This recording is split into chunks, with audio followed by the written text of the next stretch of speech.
Bueno, vamos a ir a nuestro comentario de la semana. Después de haber tenido esta interesante conversación con Virginia Giordano sobre temas que no son lo que se mira todos los días en los titulares, diciendo si subió, si bajó la tasa de interés, si bajó el riesgo país, etc. De todos modos, tenemos que volver a esta realidad cotidiana. Y me gustaría insistir con un tema. El ministro Caputo, que yo he dicho muchas veces, un hombre profundo conocedor de las finanzas, del mundo financiero, pero que probablemente de la economía real no ha sido un tema que se haya dedicado mucho, acaba de tener una segunda declaración que me obliga a volver sobre el tema del tipo de cambio. Ustedes saben que hace algunas semanas el ministro en cierta oportunidad dijo: si lo ves barato, comprá, campeón, no te lo pierdas. Y en realidad la sociedad argentina le contestó con compras de dólares por parte de personas físicas que explican también el recorrido ascendente del tipo de cambio. Nosotros hemos dicho que hoy da la impresión que el atraso cambiario ya no es tan significativo, que hay otros problemas, pero de todos modos está claro, y hemos mostrado los números, que Argentina tiene una dificultad para acumular reservas internacionales. Y entonces ayer el ministro ha tenido otra frase, yo creo que debería en eso ser un poco más cauto, y ha dicho: anda a dormir tranquilo, que con el dólar no va a pasar nada. Miren, en la historia de la economía argentina, los ministros que han hecho ese tipo de afirmaciones generalmente han quedado en la memoria colectiva como cometiendo un error o una torpeza. ¿Por qué digo esto? Porque aunque si uno mira, por ejemplo, la evolución del tipo de cambio real, multilateral, que lleva el central, uno se puede encontrar con que este aumento que ha habido en las últimas semanas ha hecho de que se ubique más o menos al mismo nivel que tenía por allá por diciembre del 2015, cuando se liberó el tipo de cambio, ni bien comenzaba la gestión del presidente Macri. De todos modos, hay otros elementos que nos permiten decir, bueno, algo está ocurriendo. Probablemente no pase nada en el corto plazo. Tenemos el apoyo de Scott Bessent de los Estados Unidos, tenemos un swap con Estados Unidos que probablemente explica cómo hizo para pagar la semana pasada 800 millones de dólares al fondo, pero algo está ocurriendo y yo diría, no hace falta recurrir a demasiadas estadísticas. Mira, hay ciertos elementos que uno podría marcar. Un primer elemento, obviamente, tiene que ver con el tema del turismo. Uno mira cuánto es el turismo que recibimos y cuánto es el turismo de personas que viajan afuera, y el saldo de ese balance, de ese entre lo que entra y lo que sale, es claramente negativo.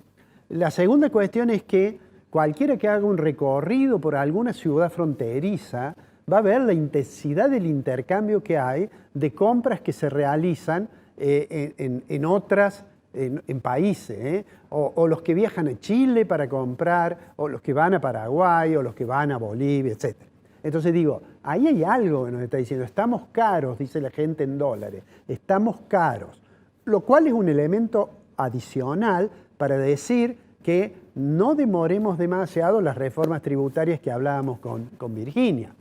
Pero ese es otro indicador. Pero yo quiero plantearles otro tema que creo va a ser motivo de preocupación, creo, para el gobierno. Miren, si uno va abriendo la economía, es decir, va bajando aranceles, va reduciendo algunos gastos y trabas para arancelarias, ¿cuál es la situación del productor local? Yo diría, cuando uno mira la estructura productiva de la Argentina, uno puede dividir entre productos que son transables internacionalmente y productos que no son transables.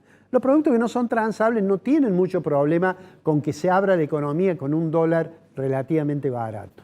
Pero los que producen bienes transables, a excepción de, podríamos decir, energía, minería y, por supuesto, nuestra producción agropecuaria, el resto del sector industrial, bueno, se ve enfrentado a una situación compleja, una presión fiscal de impuestos distorsivos, como hablábamos, y una gradual apertura le va generando una dificultad al productor local. A eso deberíamos sumarle que la caída del poder de compra, es decir, la caída de los ingresos, por más que se sostenga que se viene recuperando, al menos el caso del salario de los empleados formales, pero de todos modos esa caída que explica este estancamiento que presenta la economía argentina después del primer trimestre de este año, eso obviamente afecta el nivel de demanda, porque hemos dicho otras veces que casi prácticamente 70% de la demanda agregada de la economía es el consumo y eso depende crucialmente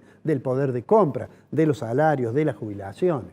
Entonces, ese panorama, creo yo, debe ser atendido con un poco más de cuidado, no con declaraciones sencillas que pueden tener un efecto y que quizás son muy redituables políticamente. Porque miren, el gobierno, mirando las elecciones en determinado momento, decidió, cuando vio que parecía que había presión con el tipo de cambio, decidió permitir, vía modificaciones de la política monetaria, decidió permitir que aumentaran mucho la tasa de interés. El gobierno sabía que eso iba a evitar una recuperación de la economía, pero lo hizo, y lo dijimos acá, y parecía comprensible, porque cualquier gobierno tiene en su radar, cuando está a algunos meses de una elección, cómo va a ganar la elección.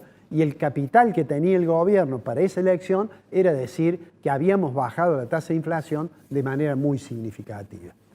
Y de acá para adelante ya la discusión es otra. La discusión es si se puede bajar más aún la tasa de inflación, más allá de lo que ocurra un mes u otro. Vamos a tener esta semana la publicación del índice de precios al consumidor y seguramente nos vamos a encontrar que va a ser un poquito más que el mes pasado. No importa si es 2,2, si es 2,3, no importa eso. Lo importante sería que se logre mantener digamos a más largo plazo, una reducción de la tasa de inflación. No se puede ser tan optimista como a veces es el presidente que dice que la inflación va a ser 0 el año que viene. Pero lo que creo es que el gobierno debería empezar a mirar un poco también la economía real para intentar una recuperación que hasta ahora no se ve. En este año vamos a tener un Producto Interno Bruto más alto que el del año pasado, por el hecho que el año pasado cayó el Producto Bruto. El presidente Milei ha obtenido, por las elecciones, un éxito notable que lo pone muy feliz y afortunadamente además ha tenido un apoyo, yo creo, inesperado de parte del Tesoro de los Estados Unidos. Pero bueno, esto es en muy corto plazo. Si uno mira un poco más, se hace necesario, en mi opinión, lo he dicho muchas veces y lo vuelvo a decir, yo creo que hay que modificar la política cambiaria. ¿Para qué? Para tener la posibilidad de acumular reservas, porque Argentina tiene compromisos internacionales que atender y al menos hasta el presente no tiene posibilidades de acceder al mercado internacional de capitales fuera de los préstamos de organismos multilaterales o del Tesoro de los Estados Unidos. Entonces, la necesidad, creo hoy, es que se diseñe un programa que diga, mire, esta va a ser la política cambiaria y que no es que el dólar en 1.500 me siento cómodo, porque probablemente con el dólar en 1.500, que no significa que esté significativamente atrasado, pero de todos modos, con ese nivel, está claro que no acumulamos reservas. Entonces, seguramente habrá que hacer alguna modificación, que no puede ser un salto discreto muy importante, porque todos sabemos que un salto muy importante termina pasando a precios. Pero sería sensato que el gobierno diera un cronograma en el cual las bandas que forman parte de la política cambiaria o no estuvieran o se ampliaran más rápidamente para tener la posibilidad del gobierno de comenzar a comprar reservas y el dólar seguramente se acercaría al techo que se establezca para la banda cambiaria. Para redondear el comentario, digo, el gobierno tiene motivos para estar feliz y festejar. El hecho de que haya tenido ese éxito en las elecciones, creo yo, tiene más que ver con un cierto temor al pasado que con un apoyo o una esperanza muy grande hacia el futuro. Me parece que el gobierno debería hacer una presentación que coincidiría con el presupuesto y con el debate presupuestario en el Congreso, que me parece debería reunir dos requisitos. Ajustar algunas cuestiones como la política cambiaria y segundo, tener capacidad para generar el suficiente consenso para que exista mayor certidumbre. Porque en realidad, cuando se habla del futuro, el interrogante, la incertidumbre, paraliza las decisiones. Y eso implica dificultad para que una economía crezca. Vamos a ver, porque estamos a semanas de un debate presupuestario que va a ser muy interesante y de una discusión con los gobernadores en las cuales esperemos que esta mayor vocación de diálogo del gobierno sea correspondido y finalmente tengamos la posibilidad de pensar un poco más allá de si hoy el riesgo país está en 600 o en 500, sino que estemos viendo un horizonte de más largo plazo con una economía que crezca de manera sostenida.